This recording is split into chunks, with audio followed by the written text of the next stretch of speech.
Headlines brought to you by Chitale बंधू.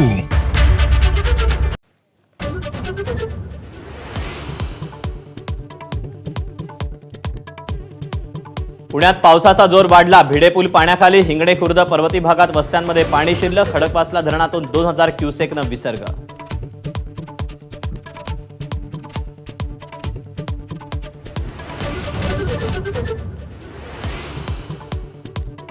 आळंदीत मुसळधार पाऊस. इंद्रायणी नदीवरील भक्तिसोपान पुलावरील लोखंडी रेलिंग तुटलं. प्रशासनाकडून पूल बंद.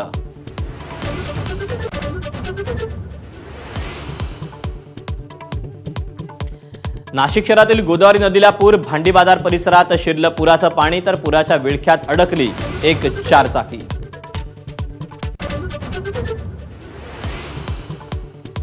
रायगडला अतिमुसळधार पावसाचा इशारा. अंबा नदी धोकादायक पातळीवर, तर पाताळगंगा दुथडी भरून.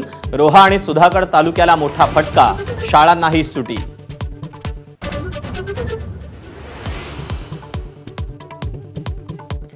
वर्धापन दिनाला ठाकरेंच्या शिवसेनेला मोठा धक्का. ठाकरेंचे 2 नगरसेवक विजेंद्र शिंदे आणि अजित भंडारींचा शिंदेंच्या सेनेमध्ये प्रवेश, तर शरद पवारांच्या राष्ट्रवादीचाही एक नगरसेवक शिंदेंच्या पक्षात.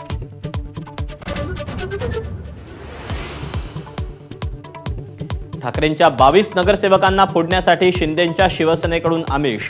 विनायक राऊतांचा आरोप. शिंदेंवर बोलताना जीभ घसरली. नपुंसक राजकारणी असल्याची उपमा.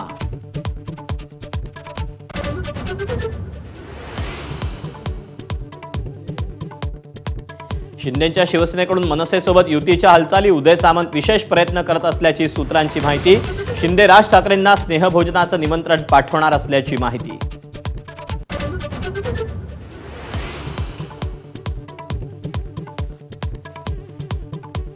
शिंदेंकडून राज ठाकरेंना लवकरच स्नेहभोजनाचं निमंत्रण जाणार असल्याची शंभूराज देसाईंची माहिती. तर स्नेहभोजनावरून निर्णय ठरत नसतो. संदीप देशपांडेंची प्रतिक्रिया. अंबादास दानवेंकडून मात्र सामंतांना खोचक टोला.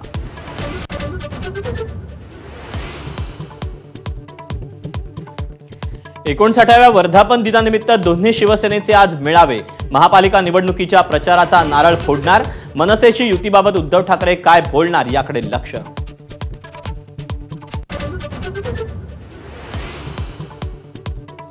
संतश्रेष्ठ ज्ञानेश्वर माऊलींची पालखी आळंदीतून पंढरपूरच्या दिशेनं प्रस्थान ठेवणार. माऊलींच्या पालखी सोहळ्यासाठी अलंकापुरी सज्ज.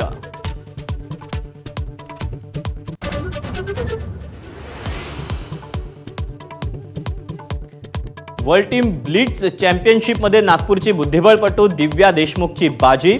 जगातील पहिल्या क्रमांकाच्या हु यिफानला केलं पराभूत. पंतप्रधान मोदी आणि फडणवीसांकडून दिव्याचं कौतुक.